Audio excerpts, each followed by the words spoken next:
May the peace of Allah be on you. May Allah's peace be unto you. Salamu, salamu, salamu. Salamu alaikum ya jama. Jama. Salamu alaikum ya jama. Assalamu alaikum. May the peace of Allah be on you. May the peace of Allah be on you. Every community has a beginning, but not every beginning is built on sacrifice. The story of the Ahmadi Muslim community in Milwaukee is one of courage, faith, and devotion. It's a story that spans generations, from the 1940s to today, built by men and women who believe not just in words, but in action. It was up to us to face the challenges of the environment.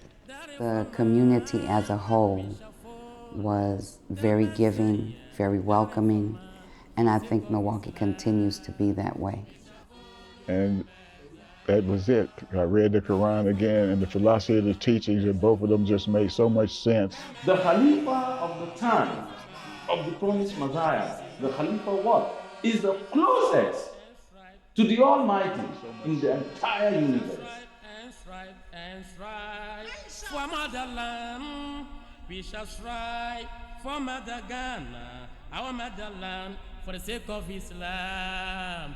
We shall follow Messiah, the reformer. We shall follow the Messiah, the reformer, for the sake of Islam. My name is Muzamil Jalal, and I have recently been appointed as the local missionary to this historic and beautiful Jamaat in Milwaukee. Join me as we journey through the rich history of this community and see what makes it so unique.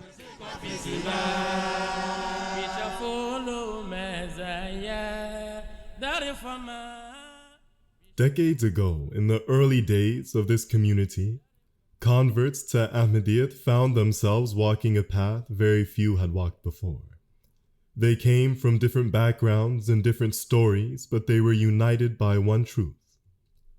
They had found the promised Messiah, alayhi salam. I accepted in 1969. It was after I did my military service. And I went to Ohio to go to school.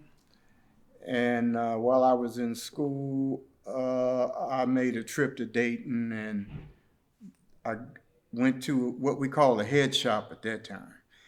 It was just where books on African-American culture and things like that. Well, that's when I purchased the philosophy of the teaching of Islam. They just had it in a bookstore. They had it in the bookstore. The local Dayton Jamaat members would take that book everywhere and try to get it everywhere.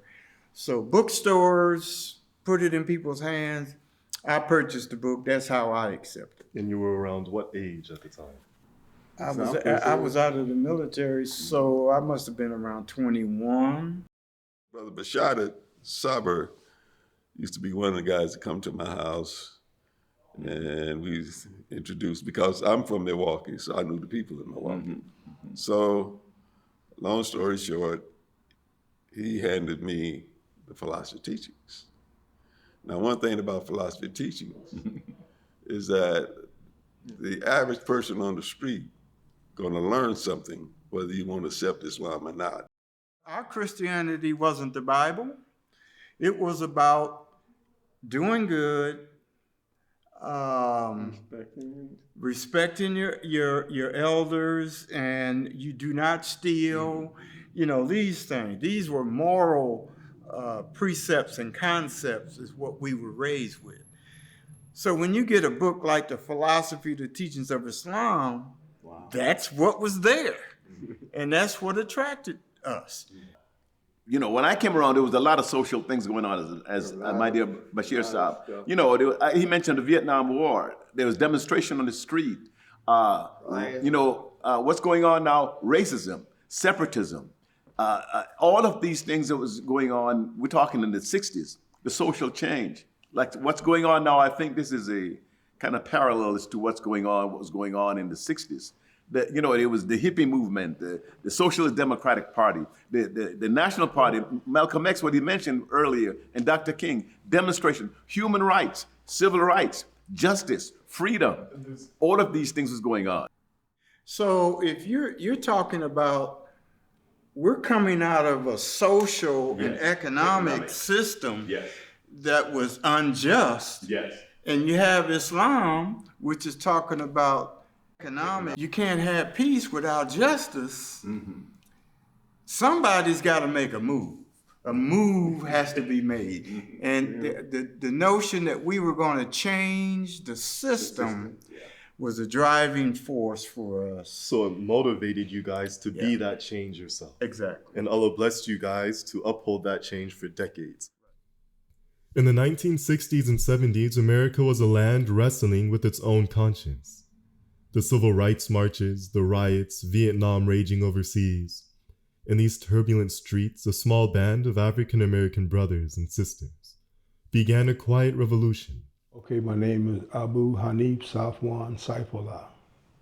MashaAllah. And Saifullah Sahib, you brought us gems. If you mind explaining what this is and what do we have in front of us? Okay, this was a newspaper that was published by the Jamaat in Philadelphia. And I don't know how many publications they did, put out, but this was something that they were publishing out in Philly. So we're looking at 1970s. Mm-hmm. The Jamaat was making its own publication. Yes. And how did you get your hands on this? Oh, they would, bring when Munir. See, Munir would come to Milwaukee because his wife was a sister of Rashid Ahmed's wife. She was a younger sister. So he would come down and just, bring some, different things with him from time to time. And these were one of the publications that he brought down. And I see the title, The Real Revolution. Mm-hmm. Can you make a note on that? What was the significance of that term? Oh, that was based off of the second Khalifa's book, The Real Revolution. That seems to be a reoccurring term through the 70s and 80s. You guys really stuck to it. What did that mean to you? Oh, it just means a complete change in terms of one's person, in terms of their morals and spiritual development. So there were a lot of civil rights movements going around in the 1950s, 60s, 70s, 80s. Yeah. The Real Revolution represented that for you? When I became a Muslim, yes. But when I was a non-Muslim, it had a different type of connotation. Yeah. When did you accept that idea? Well, I started, coming to the mosque in 1968. Because I started off, I was with, after I read the autobiography of Malcolm X, so he piqued my interest in terms of the religion of Islam. So I started going to their mosque down when it was here, because that was the only thing that I knew that was, Islam around here. But then after a while, a friend of mine that I was in school with, Bashir Malik, I found out that he was a Muslim. This goes back to when we were like 11th grade. But being a Muslim didn't mean nothing to me at that time. I didn't, just something that he was off into, But then after I started, searching, and I started up the Nation of Islam, but then Malcolm always made a statement, said, you always check out both sides or something. So I said, well, I'm gonna go check out these brothers up here, which was the Ahmadiyyat movement. And so when I went there and I started reading the literature, especially the teachings of Islam, I said, well, I'm going to stay with this. The philosophy, the teachings of Islam, the more I talked to yourself and these pioneer members, I see it was a book of great significance, and it was pivotal in everyone's understanding of Islam. Right. So there was no other literature, of course, that you could find, aside from the philosophy, the teachings of Islam, that was so potent. Yeah, also the book by Shams, Where Did Jesus Die? Okay. That was very powerful to me, because I said, yeah, this is it, as far as I'm concerned. Some traveled across the world to Mecca, Medina, Pakistan, and Qadian, and returned with unforgettable stories of love, hospitality, and brotherhood. In places they had never been before, they were embraced like family, a powerful reminder that this is not just a faith, but a global spiritual community. Yeah, we, in 1973-74, was the first large group of Americans that went to Qadian and Rabwa Jalsa Salam. Being in Qadian was very, very humbling. And I was thinking about it this morning. Probably one of the most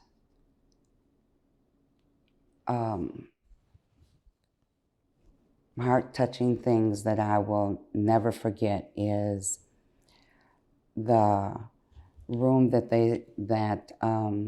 they told us, okay, sisters, you come this way, you'll be sleeping in this room. And it was a long room, kind of chilly in there at first. But once we brought all our bags in, and they said, this is the room where the promised Messiah was born. And so just, what is that like? What does that mean?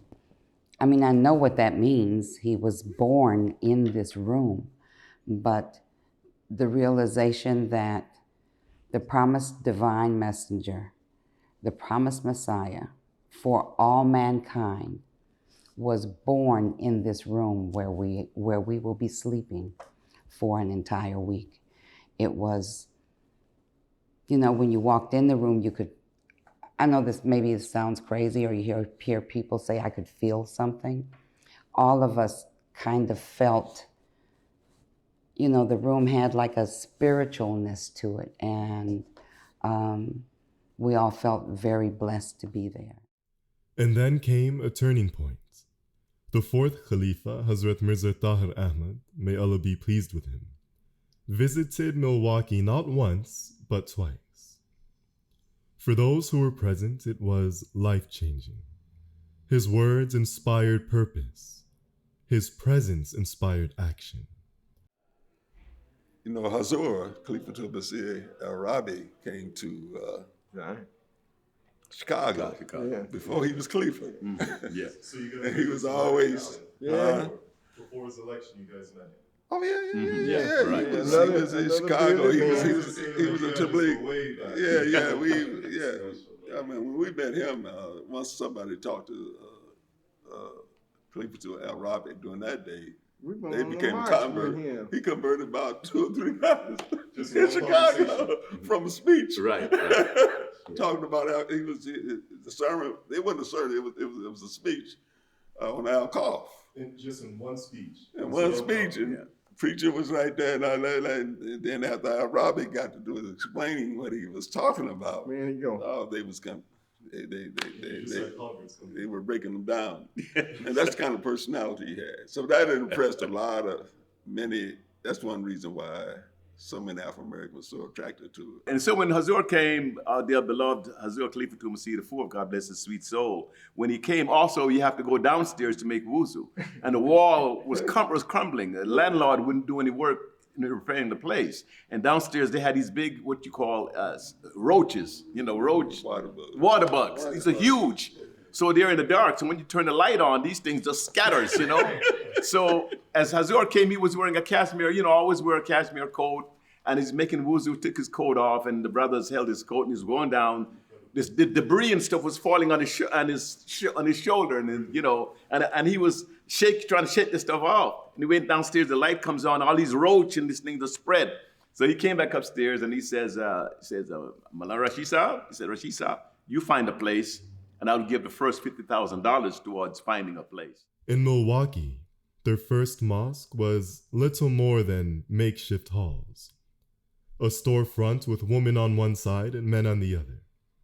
But when Hazrat Khalifatul Masih, Hazrat Mirza Ghulam Ahmad, may Allah be pleased with him, visited, he saw the walls crumbling, the roaches scattering, but he saw hearts full of faith.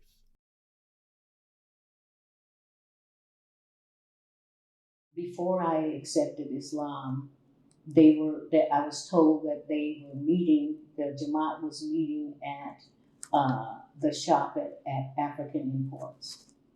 And then they moved to 4385 North Green Bay Avenue. And it was in a building where there was an office at the bottom, but on the top floor, the Jamaat was meeting there. Then we went from there to,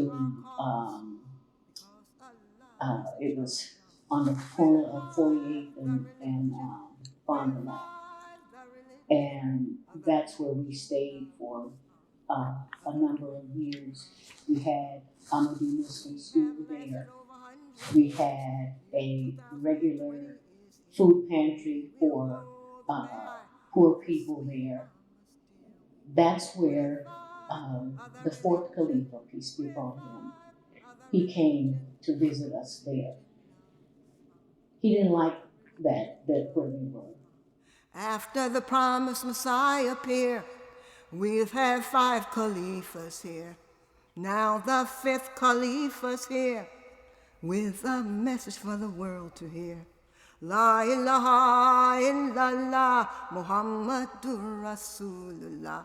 La ilaha illallah Muhammadur Rasulullah. Revive the religion, revive the religion of Islam, the religion of Islam. The story of Islam in Milwaukee isn't only African American. Soon Ghani and Ahmadis made their home. Together they built a Jamaat that stretched across oceans, cultures, accents, but stood united under Khilafah. So my name is Abu Bakr bin Saeed, and well, like he also mentioned, I also come from Ghana, but I moved here December 2000 by Allah's grace. So I've been living here for almost 24, 25 years, in United States and Milwaukee to be precise. My grandparents were Ahmadis. Not my parents. My grandparents were Ahmadis. I've crossed 70. And I was looking for an opportunity to see what the real issues about differences and other things have concerned. And I found it in Ahmadiyya.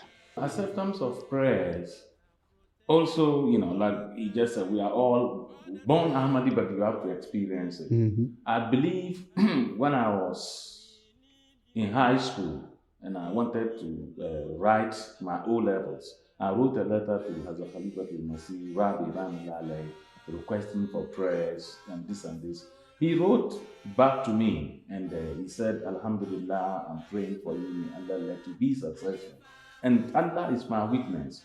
In that letter also, he stated to me that one day I will leave the country. And O-level, as a young man, I look at the letter, I'm so excited, but I just want to pass my exams, So Alhamdulillah, love of Khilafat and acceptance of, prayers. Lo and behold, Brother Yaqub's wife, Sister Nasima, visited Africa at that time. But then my brother was serving at the headquarters with Amir Wahab bin Adam. So when Sister Nasima and some of the group came, he worked with them. And then through Sister Nasima, I got here. I can advise anybody, this is the best thing that can ever happen to me. And if I get a chance to have a next life, trust me, I also want to be born an Ahmad. Inshallah. Beautiful. Lonely, lonely, Khalifa, Khalifa Masroor Ahmed. Yes, Allah, Omba Ban, Unjutandu, Aberanina, Khalifa, yes, Right now, we're on the way to see Usman Saad and his lovely family. His boys Adil and Sajid. They're extremely frequent and extremely regular in offering prayers in congregation in the mosque. And it's so beautiful to see their children grow so attached to the mosque. So we're currently going to their house to say salam, to see the boys. Inshallah, it'll be good. All the time, laugh for, hate for none, hate for none, for Islam stand for peace. Laugh for, hate for none. We have jobs, we have children, and at some point we're gonna leave this world, and we're gonna leave all of that behind. How do we want our children to be when we leave this world? That's a question we're supposed to ask ourselves.